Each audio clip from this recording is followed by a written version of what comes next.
morning. Welcome to SimWorld today, a Friday edition of our show. I'm Marsh, joined yet again by the man, the myth, the legend, Rick Blaze. Good morning, Rick. How are you feeling this fine Hey Friday man, morning? good morning. I'm feeling like Cardi B and a bad B. City girls are up on a Friday. Let's get to it. Get it, girl. We got plenty to get to. We were supposed to have Coach Joyner on, though he politely declined the invitation to join the show. Mm. But we got some things to talk about. We're going to talk some SimWorld U.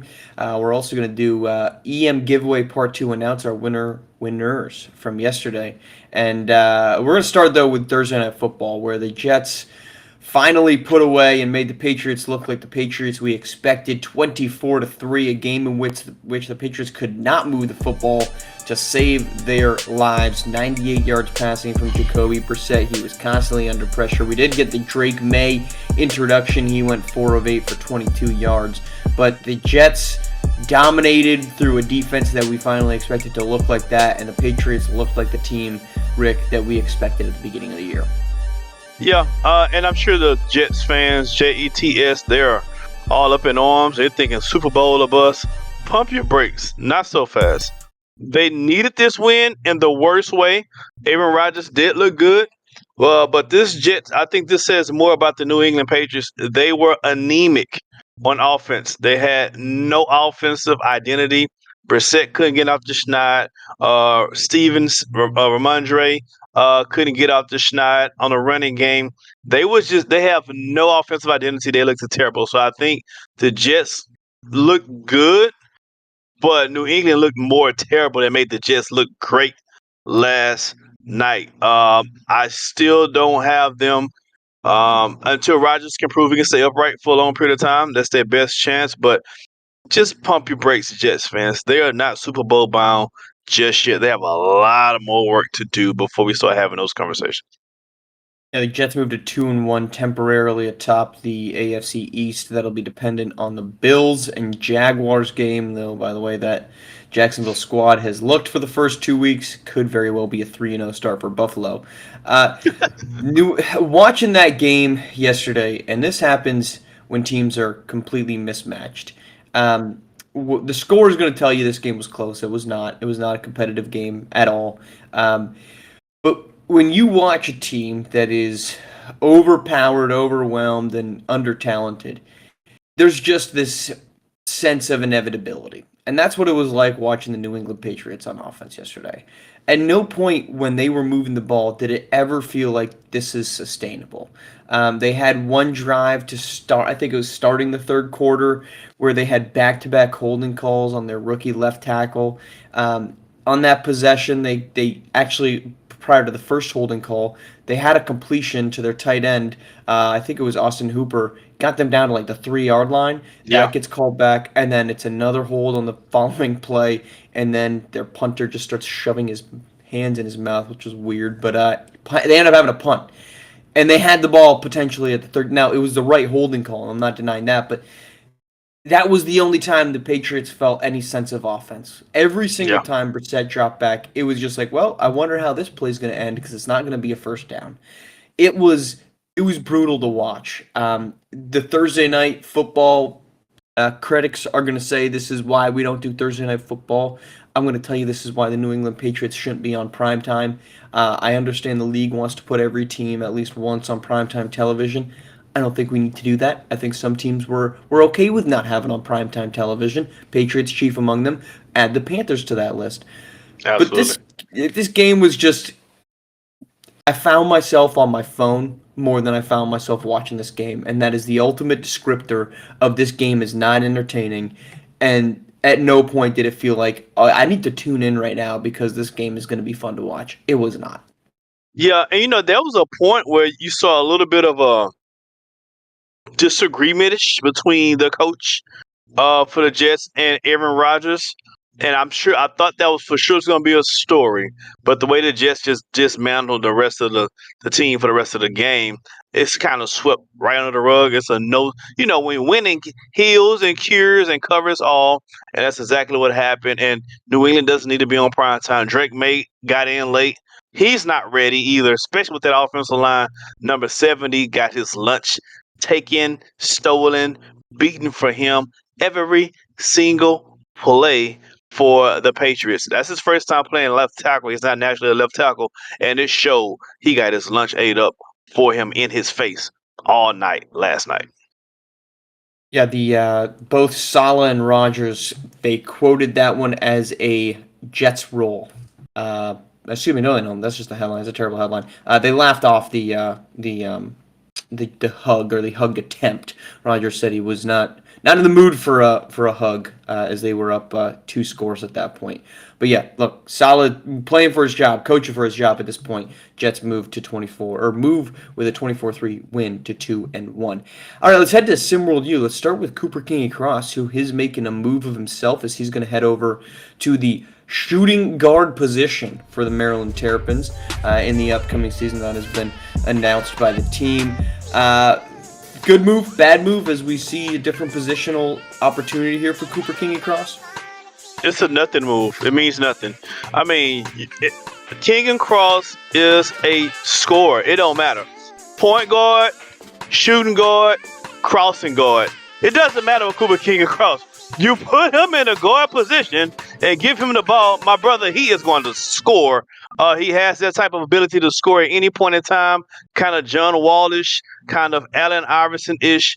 He's just a scoring guard, kind of Dame Lillard-ish. You put the ball in his hands, doesn't matter on what position you put him in.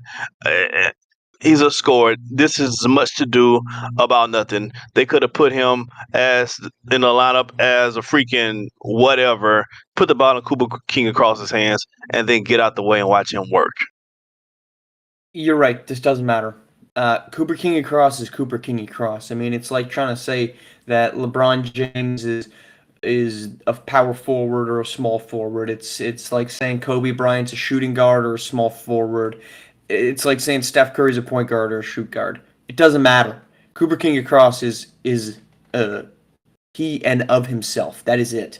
All this means is maybe he gets a little bit more playmaking support in the starting lineup as opposed to maybe more shooting support. It'll be interesting to see what they decide to put around him. If it's going to be Decker Federer, who I think is a better shooter on this roster than anybody except for AC Day and Cooper King Cross. That's what they need to do, in my opinion, is surround Cooper King Cross with elite shooting so that way he can develop on the floor. Maybe they're going to throw VJ George in there, who's a nice big wing who can play anywhere along the perimeter. It doesn't matter where they end up putting Cooper King Cross because we all know the ball's going to end up in his hands. Absolutely. CKC is going to have the ball. This is positionless basketball has created this situation where we think a position matters or what you are considered as. It's like the whole Anthony Davis doesn't want to be a center. It doesn't matter what you want to be or what you are. We all play every position. I mean, with the amount of switching that teams try to incite, with the amount of times that non-point guards touch the basketball, it's just about getting the ball into your best player's hand. Cooper King Cross is the Terrapins' best player. Absolutely. And again, you want to help Cooper King Cross out? Bring him rebounders and give him shooters and then get the hell out of his way. That's the best way to help him. He's going to do his thing. Now, what does that mean for Maryland as far as wins? Probably not much, but they're going to be entertaining to watch. And Cooper King Cross probably going to average 24 points or more for the entire season, I predict. We are excited to watch that. All right, let's head to the last one. Wanted to react to a little bit of what you did over on the Rick's Blazing Takes, but before we do that, we got some EMs to provide. So, First off, a celebration to both Kai Killens and Gabe Pope. We're going to do our dual winners for the first time we do this. This is not going to be every day. We're doing it 2 days in a row, but I promise you we're not doing this every single day. But Cooper King Cross, Kai Killens and Gabe Pope each are going to get 1,000 EMs for their engagement yesterday. Shout out to the two of them. Congratulations and thank you to the two of them for always tuning in. Those are very consistently on every single SimWorld stream. But we're going to do another one, okay? We're going to do another shout out here. So this one we're going to do, you're going to put the number 3. And we're going to do number 3 because Cooper King Cross currently ranked number 3 on the big board here for the SWTV, SimWorld TV, SWBA draft. He's ranked number 3. So you're going to put number 3. And then you're going to put, for Cooper King Cross, should he be a shooting guard or a point guard. And you could say what Rick and I just said, that it doesn't matter. We want your takes, though. Cooper King-Cross, what should he be? Again, number 3, and put in that information. We'll do another EM giveaway for randomized based off who provides. Deadline for that is going to be this time tomorrow morning, Saturday morning. You've got to listen by that. We get a 24-hour period. At that point, if you're listening after that, hey, first off, thanks for still listening. But second off, time has passed. Time is of the essence. So you have 24 hours to put that into the Discord chat. All right, let's move on. Rick, and it is random, guys. It's random. So don't be hitting me up in my messages talking about that I win. Sliding me your mom's telephone number. I do appreciate that for those who have done that. Thank you very much. But it's random. I have no control over the pool. Some next level recruiting going on in Texas. Apparently. Let's go to. I want to react to what you were talking about. You did a little reaction of who you expected to win the conference championships, and I found this to be very interesting, Rick, because on many fronts, and I think the CKC conversation is a great way to think about it. On many fronts, we end up with the same opinion. We take drastically different avenues to get there, but we often end up with the same opinion. We have different views, but end result ends up being pretty much the same.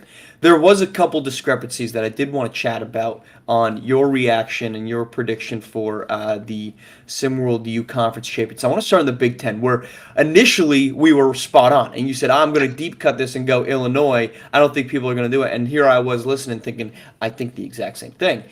You ended up flipping that. You put Rutgers in there at number 1. Big Ten, this is the deepest conference. I don't care what anyone says. They can talk. You could talk our ear off about the SEC with Kentucky and Tennessee. You can talk about the ACC. Give me any conference you want. I don't care. The Big Ten is the deepest conference in college basketball right now, and you took Rutgers to be number 1. And that's all on the back of Dylan Harper, it would appear. Absolutely. Well, here's the thing. I like Illinois. I like what they've done as a team. But here's what I don't like. They brought in 6 freshmen. I don't like teams starting off to win conferences with 6 freshmen because a lot of those guys are going to get heavy minutes. Now, they brought in some good diaper dandies. Now, you got Zay Gore, and of course, you got my guy, D'Angelo Jordan. But these other freshmen, Santos, you have Host Claw. They're going to be good. Forland, the artist says Zay Gore. They're going to be good, but it's just hard to win big with that many freshmen. So for that reason alone, I had to go with a team that's a little bit more seasoned. They have less freshmen, and the freshmen that they do have, oh boy, is he the truth. And I'm talking about Dylan Harper. Dylan Harper, as we saw in the short stint in SimWorld Prep last season, he gets whatever he wants, whenever he wants, and there's nothing, well, there's 2 things you can do about it. Nothing and like it. So I had to go with Rutgers. I flip-flop on the spot. I wasn't restarting the show over. It was what it was. Dylan Harper is a diaper den. You got Olin Mark coming in, setting the tone defensively, and Jermaine Owens. So the freshmen that they brought in for Cootie Hugs and Kisses, the freshmen that Rutgers have brought in, not only can they help the team right now, but they help them on the defensive end. And we all know team defense in college basketball is everything. Rutgers is going to win that conference. Here's why I'm not concerned about Illinois. First off, they brought in 4 freshmen, not 6. Second off, the pieces that they have, and I think, truthfully, Illinois and Rutgers 6 sounded better. 6 sounded better for my argument, Marshall. Yeah, sorry. Okay, you sound like a politician now, just trying to, twist facts in your favor. We're not going to allow that to happen here on SimWorld today. But the reason that I'm not concerned about Illinois, and I think, like I said, Illinois and Rutgers are built very similarly. They both had really good seasons. They both ended up near the bottom, but in the top 25 last season. They were competitive basketball teams missing a star. They both brought in that star. And I'm not here to say that Dylan Harper is not stoppable, right? I think he is an unstoppable force, like you mentioned. But I think Illinois actually has a lot of good pieces. And by the way, I mean, we are talking 2 teams. If you came here and told me Maryland's going to win, if you gave me a crystal ball and it pops up Maryland, Michigan, or Indiana, or Iowa, None of those teams would shock me. They have 5 teams ranked last season in the top 25 to close things out. I would not be surprised one bit. But we're talking Illinois and we're talking Rutgers. Here's the thing with Illinois. They're bringing back Senso Ferdinand Harris, who at the guard position is an elite defensive piece. They're bringing back Towns Romanowski at the wing position, who is a very good rebounder and defensive player. Not awesome on offense. I would like to see some production out of him in his sophomore year, but he's a really, really good defensive piece. And then, yes, you are probably going to start, well, you are starting Zagor and D'Angelo Jordan as freshmen, but Jamal Harper last season for this team, he's coming into his sophomore year, got big minutes as a playmaking point guard as a freshman, and he was exceptionally effective. I am not overly concerned about a team that brings in 4 freshmen when 2 of them are, well, 3 of them are probably going to get serious minutes in Zagor, Kyrie Holtzclaw, and D'Angelo Jordan, and I would say all 3 of them are capable of stepping into big roles immediately, especially D'Angelo Jordan. Here's the thing. You can take that argument, you can swap out every single name, and you're going to end up with a Rutgers argument that sounds identical. Just switch up the positions with Dylan Harper at guard and D'Angelo Jordan at the wing. Picking somebody to win the Big Ten right now, I think, is a fool's errand because it is so deep. You've got superstar talent from Lorenzo Phenom, Cooper King-Cross, Dylan Harper, D'Angelo Jordan, probably missing folks. The Big Ten is loaded, and if you're not tuning into a Big Ten game every single week, you're missing out on what I think is going to be the best basketball in SimWorld U and the most indicative basketball of SWBA. Because while other conferences have stars, I mean, you talk about the American Conference and their guard star talent, nobody has stars at such a diverse positions than the Big Ten. And if you, like I said, if you want to take Rutgers, I can't sit here and tell you that you're wrong, Rick. But I can Thank tell you. you why I think Illinois is right. Hey, and my only caveat with that is because Rutgers guys that they brought in are defensive minded guys, and defense wins championships, especially in college basketball. If you're not watching Big Sure Ten, you're a does. big fool. You most certainly are. That is our show. Rick, as always, pleasure chatting. We'll be back on Monday. Reminder, drop into the chat. Number 3, what position Cooper King-Cross could play, or to your opinion, should play, if a position at all. If you just think, hey, put him on the court and let him cook, that's a viable answer. We'll be back on Monday. Rick will rejoin us. We'll recap everything that happens in a football Sunday, and we'll get you ready for the week ahead. We inch closer. I think I've said this on like maybe 75% of our shows. We inch closer to October 1, and the tip-off for the SimWorld U season cannot come soon enough. Thank you for tuning in here on SimWorld Today on SimWorld TV, the only place you can see the game, be the game. City girls, we up 1.